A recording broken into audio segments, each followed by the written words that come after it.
चलिए, हम लोग बात कर रहे थे हेलो अल्केन की प्रिपरेशन के बारे में, जो हमने खत्म कर ली। आज हम लोग इसके प्रॉपर्टीज के बारे में बात करेंगे एंड ये मेरे हिसाब से इस चैप्टर का सबसे इंपॉर्टेंट पॉइंट है, properties of hello alkane. Heading properties of hello alkane. बेटा कैमरा में जरा देखना, यहाँ पर दिख रहा है, मैं हाथ करूँ तो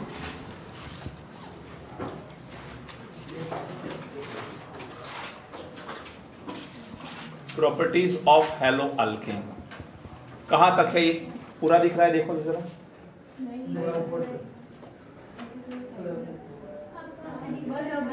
दिख रहा है? ओके। और यहां तक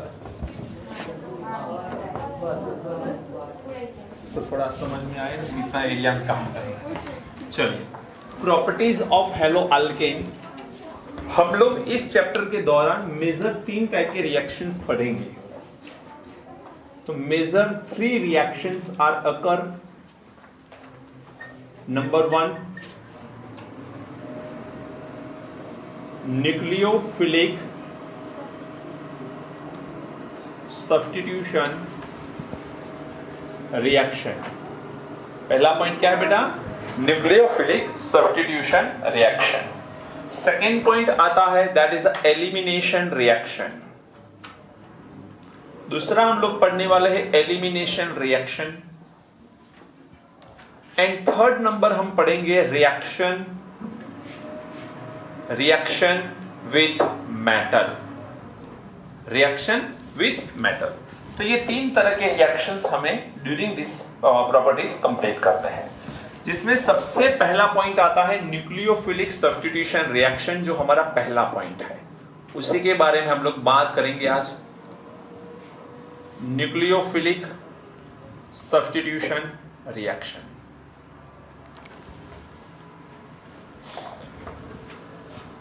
यदि मैं इन जनरल केस लिखूं, इसका इन जनरल केस के न्यूक्लियोफिलिक सब्स्टिट्यूशन होता क्या है, तो हम किसके बारे में बात कर रहे हैं बेटा? हेलो अल्केन के बारे में। तो यहां पर मुझे हेलो अल्केन तो लिखना ही पड़ेगा। R bond X that is hello alkane. And nucleophilic substitution, तो कोई न्यूक्लियोफाइल लेना पड़ेगा जो सब्स्टिट्यूट कर पाए। तो यहां से ये न्यूक्लियोफाइल है, और न्यूक्लियोफाइल किसे बोलते हैं हम लोग? जिसके पास negative charge with lone pair. सही बात है, negative charge with lone pair हो। तो अब होगा ये कि यहां से ये बॉन्ड ब्रेक होगा, ये X माइनस के तौर पे अलग हो जाएगा एंड NU X माइनस की जगह ज्वाइन हो जाएगा। तो यहां पर इन जनरल तो बात यहां पर यह समझ में आती है कि एक न्यूक्लियोफाइल ज्वाइंट हो रहा है, जबकि एक न्यूक्लियोफाइल रिलीज हो रहा है। इन जनरल तो यही समझ में आ रहा है कि एक न्यूक्लियोफाइल हमने ज्वाइंट किया, एक न्यूक्लियोफाइल रिलीज हुआ। बट यदि हम लोग ये इन जनरल केस के आगे इसकी टाइप को देखें तो ज्यादा पता चलेगा कि एक्चुअल में कहां क्या ध्यान रखना है हम लोगों को। तो न्यूक्लियोफाइल रिएक्शन, सब्स्टिट्यूशन रिएक्शन हम लोग वैसे तो 3 तरह के पढ़ते हैं, SN1, SN2, SNI। But SNI मैंने ऑलरेडी वो डिस्क्राइब कर दिया है। SN1, SN2 ज्यादा डिटेल में, और उसी में से क्वेश्चंस भी ज्यादा आते हैं। तो हम लोग ये दोनों को पढ़ने वाले हैं, SN1 एंड SN2। इसमें ज्यादा प्रॉब्लमेटिक होता है SN1। SN2 बहुत सीधा साधा है, उसमें प्रॉब्लम नहीं आता है। तो हम लोग शुरू करेंगे अब। SN1 रिएक्शन बोलते हैं। SN1 को हम लोग लिखेंगे यूनी मॉलिक्यूलर न्यूक्लियोफिलिक। मैं आपको टाइम बिल्कुल नहीं देने वाला लिखने के लिए। Substitution reaction. तो आप चाहो तो साथ में लिखते रहना और समझते रहना बेटा। ओके। और वीडियो लेक्चर वाले तो पॉज करके कभी भी लिख सकते हैं, मुझे ऐसे खड़े कर सकते हो आप कभी। Unimolecular nucleophilic substitution reaction. देखो, पहला ये ध्यान रखना है, इस रिएक्शन में कुछ पॉइंट है जो आपको एक एक करके याद रखने हैं। ये रिएक्शन 2 स्टेप में होता है। This reaction occur in 2 steps, but इसमें important step is only 1। Important step is RDS, rate determined step, and in rate determined step there is a carbocation formation. Carbocation is formed. तो यहां पर carbocation का formation होने वाला है, समझ में आया।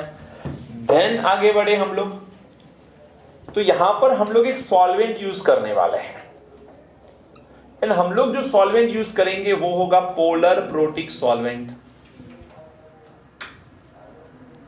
पोलर प्रोटिक सॉल्वेंट हम यूज करने वाले हैं, ज्यादातर केस में वाटर सबसे बढ़िया पोलर प्रोटिक वही है।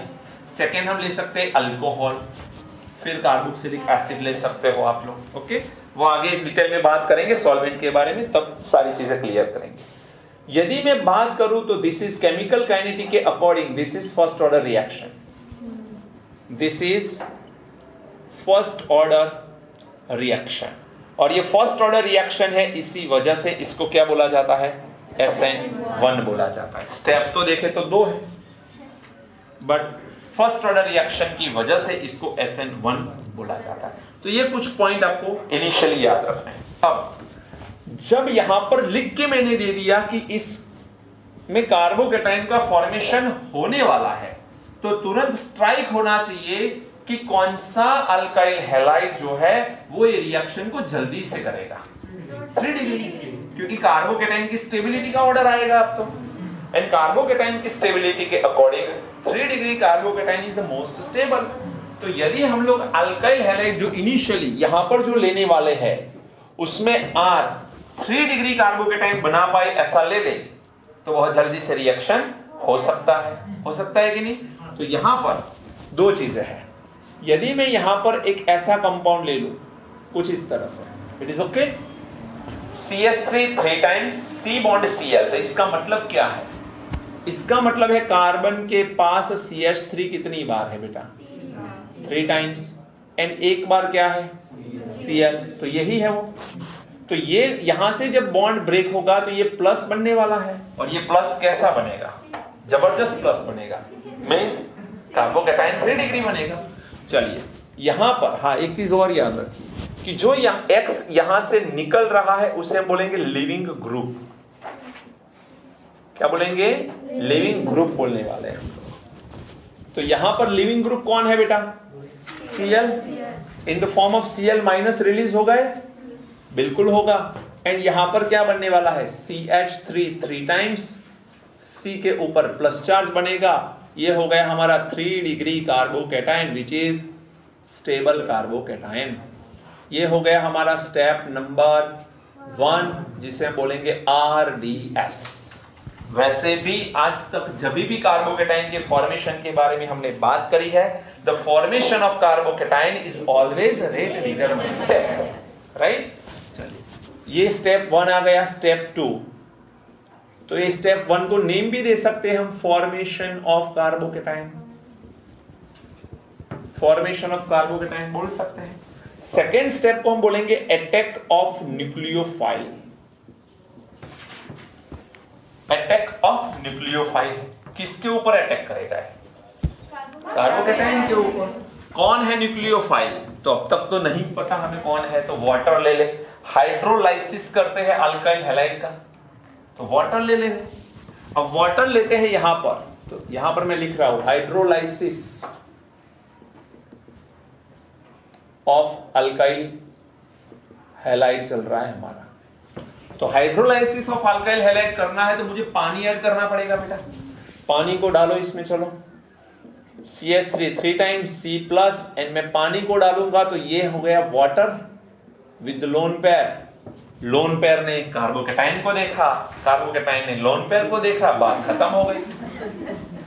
क्या होगा बताओ, ये ऑक्सीजन बॉन्ड फॉर्म कर लेगा इसके साथ। CH3 3 times C OH and H, यहां पर ऑक्सीजन के पास एक lone pair and plus charge आएगा बेटा।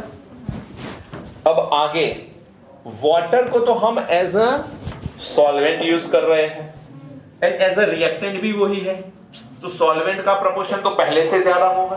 तो यहां पर दूसरा एक मॉलिक्यूल भी वाटर का यूज कर रहे हैं हम लोग।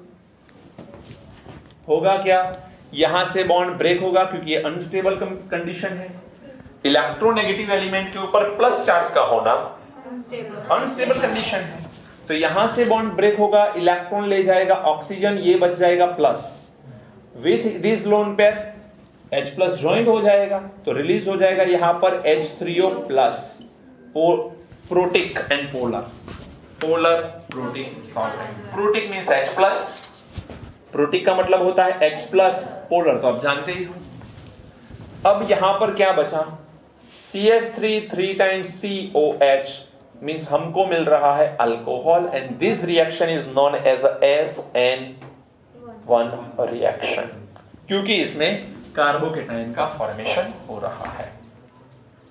अब तक तो ऐसा कुछ आया नहीं है जो परेशान करे हमें, बहुत सीधी सीधी बातें चल रही है।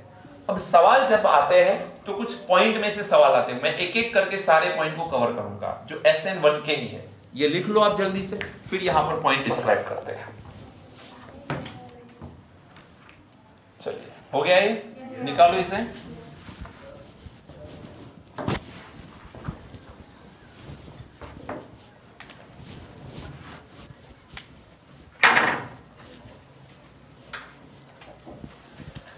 टूट गए बेंच पहले से लाए तब तो नहीं टूटी थी, लाए तब तो बिल्कुल तैयार थे। अपने आप कुछ नहीं होता, लोग जब उसे थोड़ा घुमा फिराते हैं तब उनके घर पे शायद एक स्क्रू की जरूरत पड़ जाए तो यहां से निकाल के वहां ले, यहां पर बेंच ऊपर नीचे होने लगे। चलिए यहां पर लिखो फैक्टर्स। फैक्टर्स सारे पॉइंट एक एक करके हम कवर करेंगे, एक भी पॉइंट छूटना नहीं चाहिए।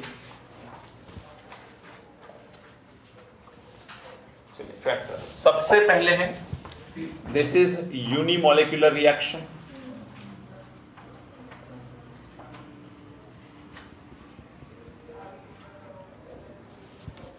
अब जरा यहां पर ध्यान रखना, यूनिमोलिकुलर रिएक्शन क्यों कहते हैं। ये वाटर यूज हुआ, यहां पर ये अल्काइल हैलाइड यूज हुआ, तो ड्यूरिंग दिस रिएक्शन तो दो मॉलिक्यूल यूज कर रहे हैं हम लोग, एक अल्काइल हैलाइड का और एक, लेकिन आपको पता होना चाहिए कि हमारे लिए इंपॉर्टेंट रोल वही रिएक्टेंट प्ले करता है जो आरडीएस में हो, और आरडीएस में सिर्फ एक ही मॉलिक्यूल है, वाटर तब तक नहीं है, तो हम लोग उसे क्या बोलेंगे बेटा, यूनिमोलिकुलर, क्योंकि आरडीएस के अंदर तो सिर्फ एक ही मॉलिक्यूल है। समझ में आ रहा है? तो यहां पर लिखेंगे यूनिमोलिकुलर रिएक्शन है because in RDS there is only one molecule. There is only one molecule. Clear? चलिए दूसरा, केमिकल काइनेटिक्स से सवाल इसमें आ सकता है, तो इसका रेट जो है वो किसके साथ रिलेशन में है। तो देखो ये है अल्काइल हैलाइड, तो याद रखना rate is directly proportion with the concentration of alkyl halide power 1 raise to power 1। इसका मतलब ये हुआ कि this is a first order reaction, और ये फर्स्ट ऑर्डर रिएक्शन है और एक ही मॉलिक्यूल आरडीएस में पार्टिसिपेट करता है। ये दो वजह से इसे SN1 बोला जाता है, दो वजह। ऑर्डर कौन सा आया बेटा, फर्स्ट ऑर्डर। एंड जब देखा गया तो आरडीएस के अंदर मॉलिक्यूल कितने इन्वॉल्व है, ओनली 1। ये दो वजह से दोनों में 1-1 आए, इसीलिए इसको SN1 बोला जाता है। अंडरस्टूड? चलिए फर्स्ट ऑर्डर। अब मान के चलो यहां पर एक क्वेश्चन लिख के दे दिया आपको, समझना बेटा, क्वेश्चन को समझो। ये रिएक्शन दे दिया और आपसे बोल दिया कि यदि मैं वाटर के कंसंट्रेशन को बढ़ा देता हूं, मिस डाइल्यूट सॉल्यूशन कर लो, वेरी डाइल्यूट सॉल्यूशन, तो रेट में क्या फर्क पड़ेगा? कुछ नहीं, क्योंकि रेट में वाटर इन्वॉल्व है ही नहीं। समझ में आया? यदि आपसे पूछा जाए कि अल्काइल हैलाइड का कंसंट्रेशन डबल कर दिया जाए तो रेट डबल हो जाएगा, क्योंकि डायरेक्टली प्रोपोर्शन में रेज़ टू पावर 1 है। यदि पावर 2 होता तो फिर 4 टाइम्स बढ़ जाता। हम केमिकल काइनेटिक पढ़ चुके हैं बेटा, तो ये समझ होनी चाहिए आपको। तो यहां पर पानी के मॉलिक्यूल चाहे कितने ऐड करो, रेट पे कोई फर्क नहीं पड़ता उसका। तो यहां पर हम लोग लिख सकते हैं कंसेंट्रेशन ऑफ वाटर बढ़ा दो या कंसेंट्रेशन ऑफ वाटर को कम कर लो, no effect on rate. Rate पे कोई इफेक्ट नहीं आने वाली है। समझ में आया? अब थर्ड पॉइंट मेरे हिसाब से बच्चों को सबसे ज्यादा परेशान करता है। This is about the carbocation. जब बेटा कार्बोकैटायन आता है तो आपको इसका स्टेबिलिटी ऑर्डर ध्यान में रखना पड़ता है। स्टेबिलिटी ऑर्डर में 3 डिग्री कार्बोकैटायन की स्टेबिलिटी ज्यादा होती है, 2 डिग्री की थोड़ी कम, एंड 1 डिग्री कार्बोकैटायन की स्टेबिलिटी सबसे कम होती है। ध्यान क्या रखना है, और कार्बोकैटायन वाले जो कॉन्सेप्ट है वो और इसमें थोड़ा सा फर्क है, इसलिए बोल रहा हूं इसमें परेशानी होती है बच्चों को। ध्यान रखो, यदि मैं आपसे सवाल करूं कि मेरे पास कुछ ऐसा कंपाउंड है, समझ के आंसर चाहिए मुझे, हाँ, एक्स है, और मेरे पास कुछ इस तरह का कंपाउंड है,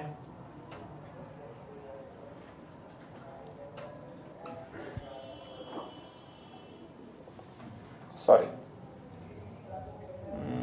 एक काम करो ना,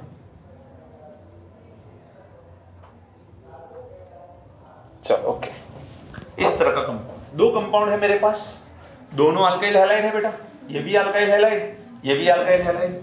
पहले स्टेप में लेके चले जाओ इसे, आरडीएस क्या होगा, यहां से बॉन्ड ब्रेक, तो क्या बनेगा, CH3 CH3 CH2 प्लस, और यहां से ये बॉन्ड ब्रेक होगा, यहां से ये बॉन्ड ब्रेक होगा तो बनेगा CH3 CH2 CH, इसके ऊपर प्लस और यहां पर CH3 बनेगा कि नहीं। अब बेटा ये है 1 डिग्री, ये है 2 डिग्री, बट हमें पता है कि इसमें शिफ्टिंग देखते हैं हम लोग।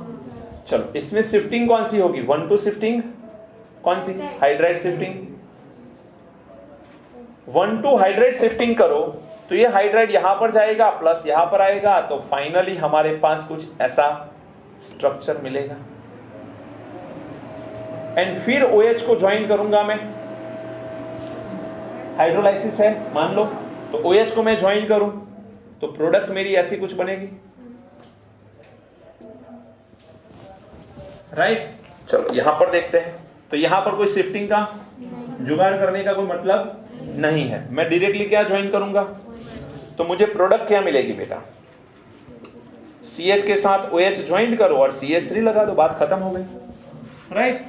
अब यदि मैं आपको A एंड B ऑप्शन में से पूछूं कि रेट किसका ज्यादा है, तो A का, क्यों, 3 डिग्री है, लेकिन ध्यान रखना आंसर इज B।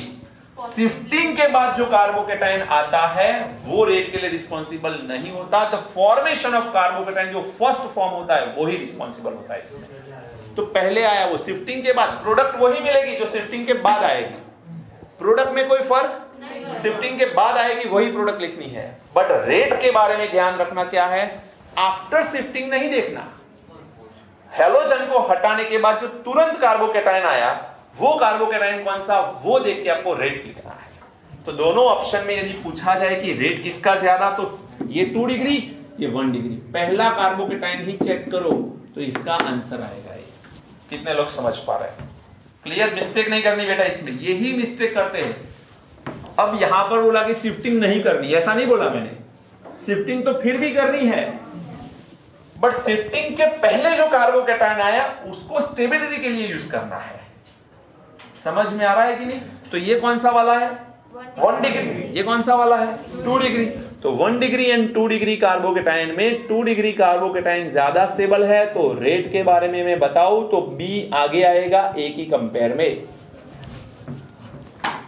नोट करके क्या लिखोगे, yes, shifting is not including to determine the rate of this reaction, but product depends on shifting, product is depends on shifting।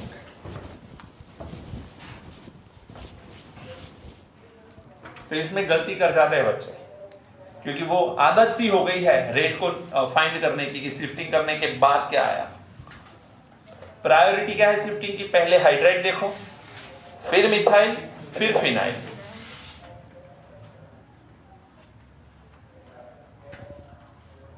Shifting rate के ऊपर कोई इफेक्ट नहीं करती है, तो shifting is not effect on rate.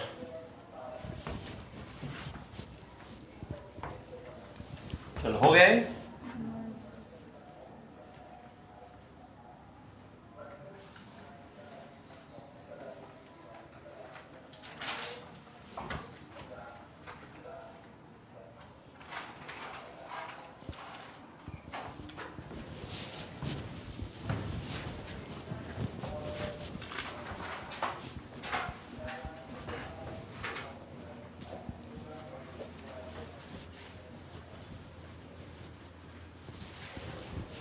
कौन सा factor है? फोर्थ नंबर लिखो। पोलर सॉल्वेंट के बारे में लिखना है। आंसर पोलर प्रोटिक आएगा। सॉल्वेंट कैसा लेना है बेटा? Polar protic solvent. अब पोलर प्रोटिक का मतलब समझो। प्रोटिक का मतलब होता है जो H+ दे, एंड पोलर का मतलब partial positive partial negative charge जिसका डायपोल मोमेंट 0 ना हो। तो यहां पर हम लोग पोलर तो जानते हैं, प्रोटिक के बारे में देखें तो H+ देना चाहिए। अब कुछ यहां पर क्वेश्चंस आते हैं सॉल्वेंट के ओरिएंटेड, तो उसमें ध्यान रखो वाटर, फिर होता है आपका अल्कोहल, चाहे इथेनॉल ले लो या मिथेनॉल ले लो, एंड फिर ले लो कार्बोक्सिलिक एसिड। ज्यादातर ये 3 यूज करते हैं हम लोग प्रोटिक के तौर पे। अब आपको ये पता होना चाहिए कि ये पोलर जो होता है वो बिना सब्सटेंस को गर्म किए हम लोग बॉन्ड को ब्रेक करने के लिए यूज कर सकते हैं इसकी एनर्जी को। तो पोलर क्या करता है? पोलराइज करेगा चीजों को। तो क्या करेगा कि उसके बॉन्ड को थोड़ा वीक करेगा एंड आसानी से बॉन्ड ब्रेक में हेल्प करेगा। तो यहां पर C बॉन्ड X को मुझे ब्रेक करना है, इसे ब्रेक करना है। तो ब्रेक करने के लिए मैं वाटर का सहारा ले सकता हूं, मैं इथेनॉल का सहारा ले सकता हूं, मैं कार्बोक्सिलिक एसिड का भी यूज कर सकता हूं, जो ये बहुत आसानी से हमें ब्रेक करने में हेल्प करते हैं। लेकिन आपको एक चीज पता होगी, that is dielectric constant. सुना है ये वर्ड? Die electric constant. किसी भी सॉल्वेंट को चूज करने से पहले उसका डाई इलेक्ट्रिक कांस्टेंट तय किया जाता है। जितना डाई इलेक्ट्रिक कांस्टेंट बड़ा होगा वो partial positive and partial negative charge वाले जो बॉन्ड को ब्रेक करते हैं उसको बहुत जल्दी से ब्रेक कर लेता है। जैसे कि मैं बोलूं कि यहां पर इलेक्ट्रोस्टैटिक फोर्स लगता होगा कि नहीं लगता होगा? Between partial positive and partial negative electrostatic force लगता है। वो इलेक्ट्रोस्टैटिक फोर्स को वीक करेगा कौन? जिसका डाई इलेक्ट्रिक कांस्टेंट बड़ा होगा। एक्चुअल में मैं बोल रहा हूं जो, उसको ऑपोजिट साइड से भी सुन सकते हो, जैसे कि जो ज्यादा वीक करेगा उसका डाई इलेक्ट्रिक कांस्टेंट बड़ा होगा, या उल्टा बोलो डाई इलेक्ट्रिक कांस्टेंट जिसका ज्यादा होगा वही उस बॉन्ड को जल्दी से वीक कर लेगा। अब वाटर का ऑलमोस्ट होता है 80, अल्कोहल का करीबन 35 और ये होता है 5। अब देखो डाई इलेक्ट्रिक कांस्टेंट को जरा नजर में ले लो, तो वाटर का सबसे बड़ा है, तो ये बॉन्ड को ब्रेक आसानी से सबसे बड़ी तरीके से कौन ब्रेक कर लेगा? वाटर। लेकिन कितना गुना अच्छे से? देखो जनरली हम देखते हैं ये 5x टाइम ये 35x और ये 80, ऐसा नहीं होता है। डाई इलेक्ट्रिक कांस्टेंट का उसके साथ कोई रिलेशन नहीं है।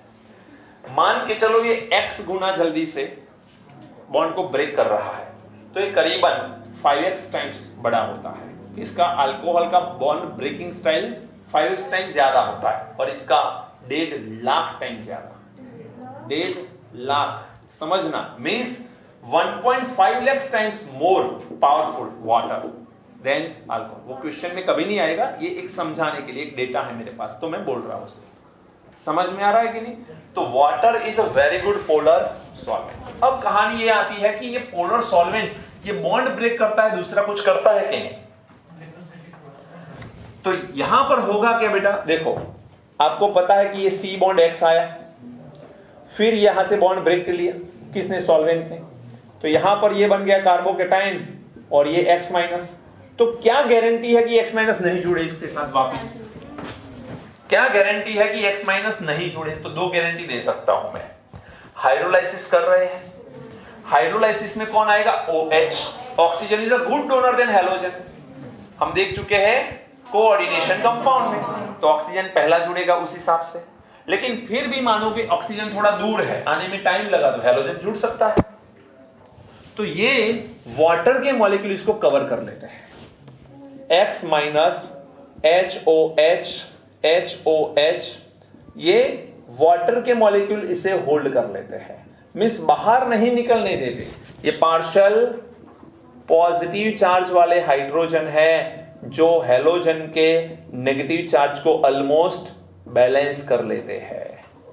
समझ में आ रहा है कि नहीं? और इसी वजह से ये हैलोजन अब बाहर नहीं जा सकता और C+ से नहीं जुड़ सकता है।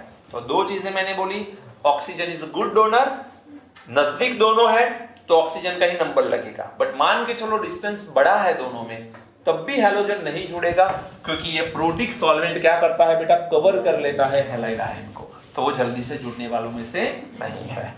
क्लियर? तो this is about this solvent. चलिए उसके बाद देखते हैं स्टीरियोकेमिस्ट्री, और एक एक्सोथर्मिक रिएक्शन भी आएगा इसका। ये रिएक्शन होते हैं exothermic reaction. SN1 reaction is exothermic reaction. क्या एक्सोथर्मिक में टेम्परेचर देना पड़ता है? नो। तो हम लोग बोल सकते हैं लो टेम्परेचर पे भी C बॉन्ड X आसानी से ब्रेक हो सकता है। इसका मतलब एक्सोथर्मिक है, हीट रिलीज होगी, इसमें डेल्टा H की वैल्यू नेगेटिव आएगी, लेस देन 0 आएगी। एंड यहां पर हम लिख सकते हैं ये बॉन्ड वीक होगा and C bond O strong होगा। दो चीजों की वजह से, ये लेस डोनर है, ये स्ट्रॉन्ग डोनर है, और ये वीक डोनर है। Weak donor weak bond form करता है, strong donor strong bond form करता है। तो ये बॉन्ड आसानी से फॉर्म हो जाएगा compare to C bond X। Clear? अब बात करनी है इंपॉर्टेंट पॉइंट कार्बोकेटाइन के बाद वाला, दैट इज स्टीरियोकेमिस्ट्री।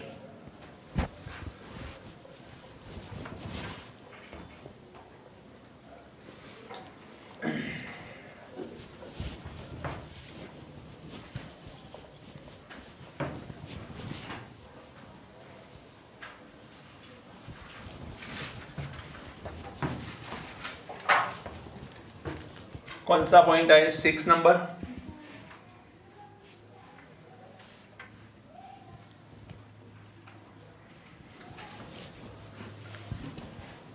अब जरा थोड़ा अच्छे से ध्यान रखना। पॉइंट कुछ ऐसा है, स्टीरियोकेमिस्ट्री में हम SN1 रिएक्शन को जब डालते हैं, मान के चलिए आपके पास कोई ऐसा कंपाउंड है, समझना बेटा, ऐसा कंपाउंड है, तो पहले क्या हुआ, X माइनस रिमूव हो जाएगा, क्या बनेगा, कार्बोकेटाइन। इस कार्बोकेटाइन को रिप्रेजेंटेशन करने का तरीका कुछ ऐसा है, ऐसे। यहां पर इसकी ऑर्बिटल होगी प्लस चार्ज, ये है एक प्लेनर स्ट्रक्चर, sp2 हाइब्रिडाइज, देख सकते हो sp2 है, 3 बॉन्ड ये, तो sp2 हाइब्रिडाइज है, प्लेनर स्ट्रक्चर, और sp2 जब भी आएगा प्लेनर ही होगा। अब अटैक कौन करने वाला है? OH माइनस, Cl तो हटा दिया हमने, X हटा दिया, OH माइनस अटैक करेगा। हो सकता है कि OH ऊपर से अटैक करे, हो सकता है OH नीचे से अटैक करे बेटा, दो पॉसिबिलिटी है। तो यहां पर हमको दो चीजें मिल सकती है। यहां पर मान के चलो OH ऊपर से ज्वाइंट हो गया, या हो सकता है OH प्लेन के नीचे से ज्वाइंट कर जाए, तो यहां पर कुछ ऐसे भी तो हो सकता है। अब यहां पर हैलोजन जिस डायरेक्शन में है उसे मान के चलो रिप्रेजेंटेशन करने के लिए कुछ इस तरह से लिख लिया हम लोगों ने, तो ये प्रोडक्ट और ये प्रोडक्ट सेम साइड मिली, सेम साइड मिलते हैं तो इसे बोलते हैं हम लोग रिटेंशन प्रोडक्ट। क्या बोलते हैं? और यहां पर ऑपोजिट साइड मिला तो ये हो गया इन्वर्जन प्रोडक्ट। अब ये रिटेंशन प्रोडक्ट जो होता है वो 50% से कम मिलता है, 50% से कम मिलता है, और यहां पर जो है वो 50% से ज्यादा मिलता है। अब सवाल उठता है क्यों? तो ध्यान रखो, जब भी ये Cl माइनस हटेगा या X माइनस यहां से हटेगा तो हटने के बाद भी ऊपर कहीं ही मंडराता होगा। अब OH को ज्वाइन करना है तो वो कहीं ना कहीं तो इसके कांटेक्ट में आएगा ही आएगा, तो रिपल्शन होगा। समझ में आ रहा है? और नीचे का एरिया तो बिल्कुल एम्प्टी है, तो वो तुरंत जाके चिपक जाएगा। कहने का मतलब नीचे से ज्वाइन करना OH को आसान है कंपेयर टू ऊपर की साइड। अपर साइड की कंपेयर में लोअर साइड से OH जल्दी से ज्वाइंट हो सकता है कि नहीं हो सकता? तो इसका मतलब ये मोर देन 50% और ये लेस देन 50%। अब यदि यहां पर जो कार्बन ले लिया वो कायरल कार्बन है, मान लिया। कायरल कार्बन का मतलब क्या है? कार्बन की चारों वैलेंसी डिफरेंट एटम या मॉलिक्यूल से सेटिस्फाई हो रही है, तो उसे कायरल कार्बन बोलते हैं। मान के चलो ये कार्बन कायरल कार्बन है, तो ये कंपाउंड भी तो कायरल होगा, और ये कंपाउंड कायरल होगा तो एक डेक्स्ट्रो होगा और एक लेवो होगा। लेकिन यदि हमने जो थोड़ी देर पहले एग्जांपल लिया था लाइक दिस, तो ये डेक्स्ट्रो लियो नहीं हो सकते क्योंकि कार्बन कायरल नहीं है। समझ में आया बेटा? कायरल कार्बन है तब जाके डेक्स्ट्रोलियो बनेंगे, कायरल कार्बन नहीं है तो डेक्स्ट्रोलियो नहीं बनेंगे, राइट? अब ये इन्वर्जन एंड रिटेंशन को थोड़ा डिटेल में समझते हैं, ध्यान रखो। इसके लिए आपको एक पॉइंट समझना होगा, दैट इज फिशर स्ट्रक्चर। सुना है ये वर्ड? फिशर स्ट्रक्चर सुना है? नहीं सुना? नो प्रॉब्लम, अभी बोला फिर भी नहीं सुना, चलो। फिशर स्ट्रक्चर क्या होते हैं? जैसे कि मेरे पास है कार्बन, मान के चलो कायरल कार्बन है, और एक एग्जांपल ले लूं मैं, CH3 C C2H5 HNCl, ऐसा कोई है तो क्या ये कायरल कार्बन है कि नहीं? बिल्कुल है बेटा, क्योंकि एक हाइड्रोजन से वैलेंसी सेटिस्फाई हो रही है, दूसरी क्लोरीन से, एक C2H5 से और एक मिथाइल से, तो अलग अलग मॉलिक्यूल से सेटिस्फाई हो रही है या एटम से सेटिस्फाई हो रही है। होगा क्या जरा प्लीज ध्यान रखो। हेलोजन को मैं हटा दे रहा हूं, ये बन जाएगा माइनस, ये बनेगा प्लस, कार्बोकेटाइन बन गया। कार्बोकेटाइन बनने के बाद हम लोग क्या कर रहे हैं, यहां पर मान के चलो मैंने रख लिया हाइड्रोजन,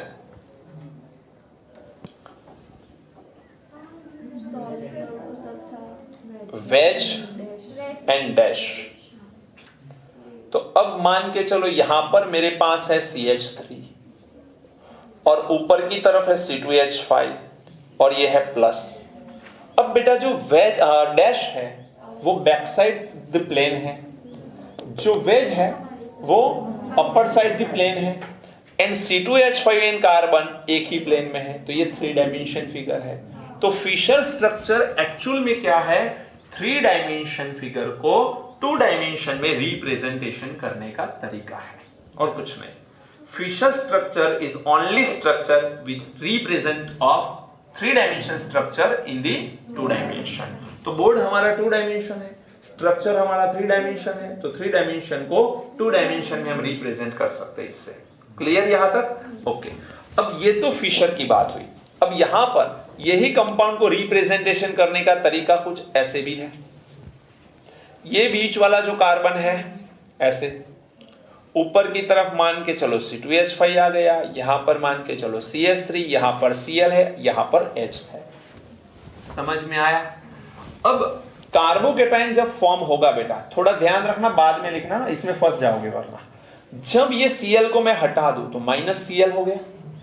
अब बन गया मेरे पास कार्बन CH3, यहां सॉरी C2H5, यहां पर बन गया CH3, यहां पर बन गया H, और ये है प्लस, है कि नहीं? ओके। अब यहां से 2 चीजें पॉसिबल है, सेम साइड और डिफरेंट साइड। तो क्या होगा बोलो? C2H5 कार्बन CH3H और यहां पर मिलेगा मुझे OH। दूसरा C2H5H, OH को कहां लिखूं, और यहां पर क्या आएगा CH3। अब इसके बिहाफ में आप सोचोगे तो Cl जहां है उसी तरफ OH है, तो ये कौन सी प्रोडक्ट हुई? रिटेंशन। और ये कौन सी प्रोडक्ट हुई?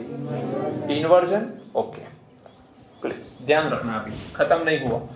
अब ध्यान ये रखो कि ये इन्वर्जन एंड रिटेंशन ये तो बोर्ड के ऊपर हमने लिख के दे दिया, बोर्ड के ऊपर।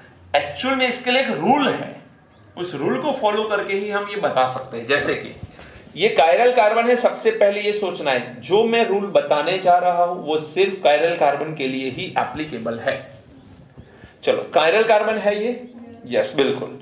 उसके चारों तरफ जो 4 ग्रुप जुड़े हुए हैं या 4 एटम है, उसमें एटॉमिक नंबर सबसे बड़ा है कौन सा? तो ये क्लोरीन है, राइट? तो इसे प्रायोरिटी नंबर 1 देना है आपको। क्या दोगे? Priority number 1। किसे? क्लोरीन को। यदि क्लोरीन से भी कोई बड़ा एटम होता जिसका एटॉमिक नंबर बड़ा होता तो हम उसे प्रायोरिटी देते। अब यहां पर कार्बन जुड़ा है, यहां पर भी कार्बन जुड़ा है, यह हाइड्रोजन नहीं जुड़ा, कार्बन ही जुड़ा हुआ है, तो दोनों की प्रायोरिटी सेम।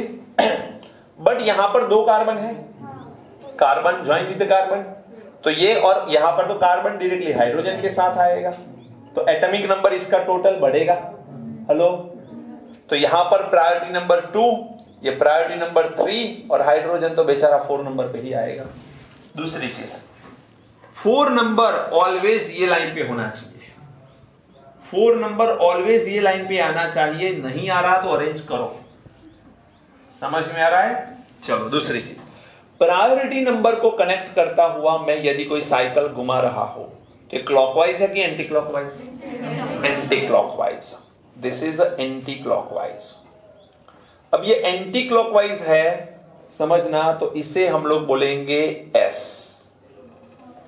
सिनिस्टर बोलते हैं। क्या बोलते हैं? सिनिस्टर। चलो अब यहां पर आ जाओ।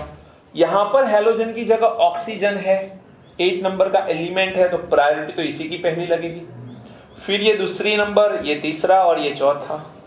तो यहां पर ये क्लॉकवाइज है कि एंटी क्लॉकवाइज? Anti clockwise. चलो यहां पर प्रायोरिटी दो, 1 2 3 4। ये क्लॉकवाइज कि एंटी क्लॉकवाइज? तो ये आएगा आर, रेक्टस। रेक्टस बोलते हैं आर को, और एस को बोलते हैं सिनिस्टर। अब मेन सब्सटेंस जो ओरिजिनल हमारा रिएजेंट था वो एस है और प्रोडक्ट एस मिली, that it is a retention. Same side तभी बोलेंगे जब एस एस मिले। या यदि मैंने आर लिया होता तो आर को आर के साथ हम रिटेंशन बोलते हैं, एंड आर जब एस हो जाता तो हम इन्वर्जन बोलते हैं। नहीं समझ में आया? मैंने सब्सटेंस कौन सा लिया पहले? एस, सिनिस्टर वाला। मुझे जब प्रोडक्ट एस मिलेगी तो उसी को हम रिटेंशन बोलेंगे बेटा। एंड सब्सटेंस मैंने एस लिया बट प्रोडक्ट मुझे आर मिली, तो इससे हम लोग इन्वर्जन बोलेंगे। एंड ये retention product less than 50% and inversion product more than 50% मिलेगी। अब क्या दोनों में कायरल कार्बन है? बिल्कुल है। जब दोनों में कायरल कार्बन है तो दोनों ऑप्टिकली एक्टिव होंगे। कायरल कार्बन की presence that means optically active. जैसे मैं प्लेन पोलराइज्ड लाइट को पास करूंगा, एक डेक्स्ट्रो होगा तो एक लेवो होगा, एक 45 डिग्री प्लस बताएगा तो एक 45 डिग्री माइनस बताएगा। कौन डेक्स्ट्रो कौन लियो वो आरएस से डिसाइड नहीं हो सकता, इट इज एक्सपेरिमेंटली डिटरमाइंड। तो किसी को भी डेक्स्ट्रो बोलो, किसी को भी लेवो बोलो, कोई फर्क नहीं पड़ता। बट ध्यान रखना ये सिर्फ तब हो सकता है जब कायरल कार्बन हो। कायरल कार्बन नहीं है तो ये कहानी वही खत्म हो जाती है। समझ में आ रहा है कि नहीं? उसमें कभी भी ये रेसिमिक मिक्सचर वाला पॉइंट आएगा ही नहीं। अब दोनों है इसमें, डेक्स्ट्रो लेवो दोनों का मिक्सचर है, तो ये हो गया रेसिमिक मिक्सचर। क्या बोलेंगे बेटा?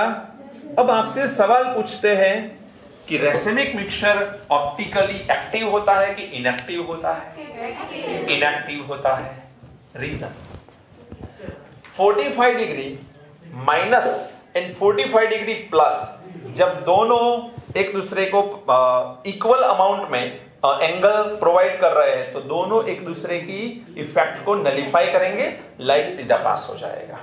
तो racemic mixture is basically inactive, but in this case it is optically active in this case। क्यों? क्योंकि 50-50 नहीं है, दोनों परसेंटेज इन्वर्जन का ज्यादा है। अब मान के चलो ये लियो हुआ तो रेसिमिक मिक्सचर लियो शो करेगा, क्योंकि जो ज्यादा होगा उसी इफेक्ट को वो कैरी कर जाएगा। नहीं समझ में आ रहा है? देखो बेटा, एक्चुअल में तो रेसिमिक मिक्सचर तो वही है जो 50-50 परसेंटेज को कैरी करे। ये भी रेसिमिक मिक्सचर है, बट प्रॉब्लम ये है कुछ केस में क्वेश्चन 2 तरह के मिलते हैं, इसलिए मैं क्लियर कर रहा हूं। ये जब आप देखोगे इसके क्वेश्चन 2 तरीके के मिलेंगे। ये 100% रेसिमिक मिक्सचर है ऐसा क्वेश्चन आए तो no, this is not 100% true racemic mixture, क्योंकि इसमें इन्वर्जन प्रोडक्ट ज्यादा है। लेकिन क्वेश्चन ऐसा आए कि रेसिमिक मिक्सचर है, तो yes it is a racemic mixture. दो डिफरेंट टाइप के कंफ्यूजिंग क्वेश्चंस आते, इसीलिए मैं क्लियर कर रहा हूं बात को। अंडरस्टूड? तो SN1 रिएक्शन वो है जो कार्बोकेटाइन देता है। कार्बोकेटाइन का फॉर्मेशन होता है तो वो SN1 होगा। SN1 सिर्फ अल्काइल हैलाइड के कंसंट्रेशन के ऊपर डिपेंड करता है, ध्यान रखना है। ओके, चलो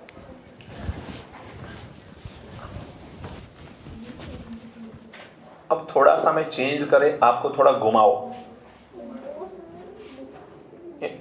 अमेजी का पार्क में बैठे हो ना, चलो मजा करें। बेटा इसे क्या बोलोगे? रेक्टस के सिनिस्टर, ये वन कौन, सेकेंड कौन, थर्ड कौन, फोर्थ कौन?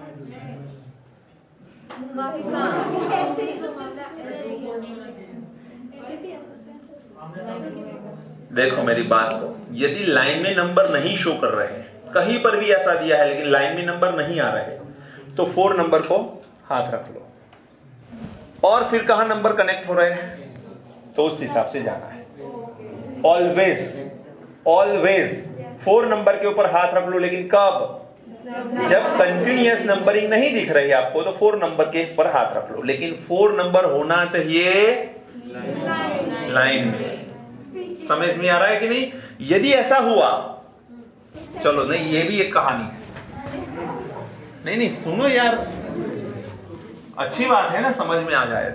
यहां पर आ गया हाइड्रोजन, यहां पर आ रहा है CH3, यहां पर आ रहा है Cl, यहां पर आ गया C2H5। चलो नंबरिंग करो। पहला नंबर किसका? क्लोरीन का, इसका दूसरा, इसका तीसरा और ये चौथा। अब यदि मैंने बोला कि 4 नंबर के ऊपर हाथ रख लो, कौन सा हुआ? 1 2 3 नहीं रखना है, इसमें भी रखना है, लेकिन मेरी बात पूरी सुनो। हाइड्रोजन के ऊपर हाथ रखो, क्या हुआ? 1 2 3 ऐसे घूमेगा, क्लॉकवाइज के एंटी क्लॉकवाइज? क्लॉकवाइज। तो ये कौन सा बनेगा? आर। इन्वर्जन नहीं बोल सकते इसमें, कहा इन्वर्जन? इन्वर्जन RS डिसाइड कर रहे हैं, इन्वर्जन रिटेंशन नहीं बोल रहे हम। तो इसे क्या बोलोगे? R, बट लिखना है S, क्योंकि 4 नंबर जो है वो लाइन में है, S लाइन में। तो जो आ रहा है उससे उल्टा। समझ में आ रहा है कि नहीं? 4 नंबर जब ये खड़ी लाइन पे है ना, हाँ जो भी आप बोलो, तो ये 4 नंबर जो है वो जहां पर है उसके ऊपर हाथ रखो, 1 2 3 घुमाओ, जो आ रहा है उसी को लिखो। लेकिन यदि इस तरह से है 4 नंबर, तो हाथ रखने के बाद जो आ रहा है उसका उल्टा लिखो, तब सही आंसर आएगा आपका। स्ट्रिंग को घुमा देना है।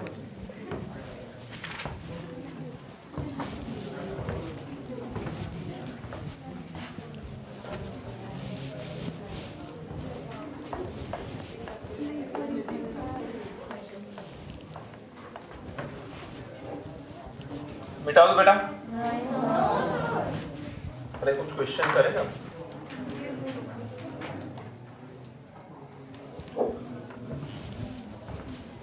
SN1 आपने पढ़ा हुआ है ना, वैसे तो पता है आपको SN1 होता क्या है।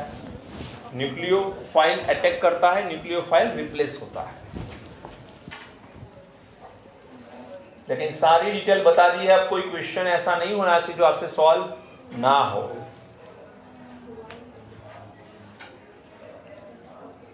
क्यों नहीं लिख रहे आप? कैसे? वीडियो लेक्चर तो मैं भेजने वाला ही नहीं हूँ। ये तो मेरी सहूलियत के लिए मैंने ये करा है। नहीं भेजने वाला मैं, 1 वीक तक एक वीडियो लेक्चर नहीं भेजने वाला, क्योंकि जो नहीं आ रहे हैं उनको भी पता चले कि अब आना जरूर है। तो टाइम लगेगा, 2 दिन के बाद आएगा, क्योंकि कल का लेक्चर पेंडिंग है अभी। तो हम लोग वो सॉफ्टवेयर यूज करें ना, बढ़िया वाला, तो टाइम ज्यादा लगता है उसमें।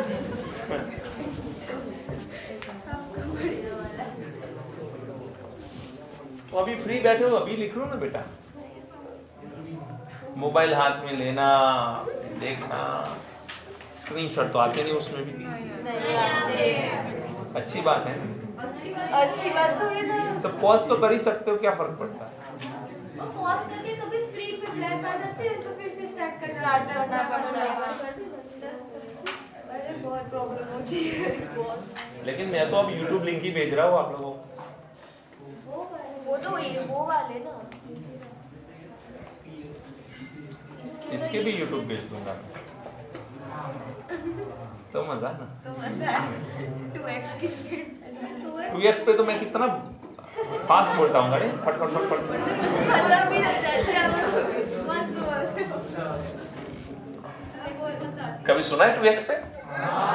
सबने क्या बात है? सुनाई देता है कि सब मिक्स हो जाता है? पहले आदत पड़ती है, 2 मिनट तक आदत पड़ जाए ना, फिर बाद में पता चलता है। कोई प्रॉब्लम नहीं। इनिशियली तो वर्ड्स मिक्स हो जाते होंगे। जिसने नॉर्मल स्पीड पे सुना और फिर 2x स्पीड पे गया फिर प्रॉब्लम।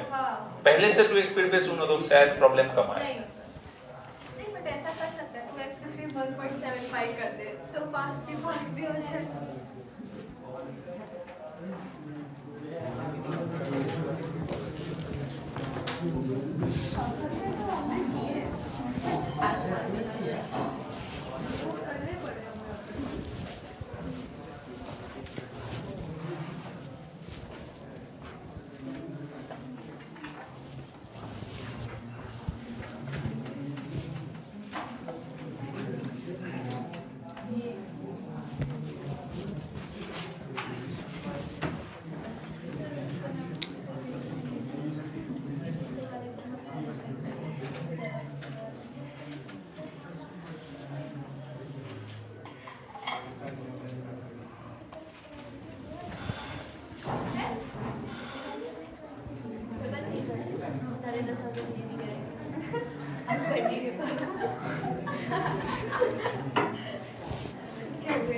नरेंद्र सर का ही लेक्चर। लास्ट में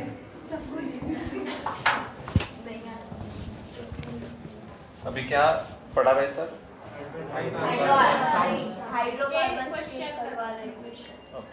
हाइड्रोकार्बन के वीडियो लेक्चर्स को एप्लीकेशन से भेज रहे हैं, थियरी के।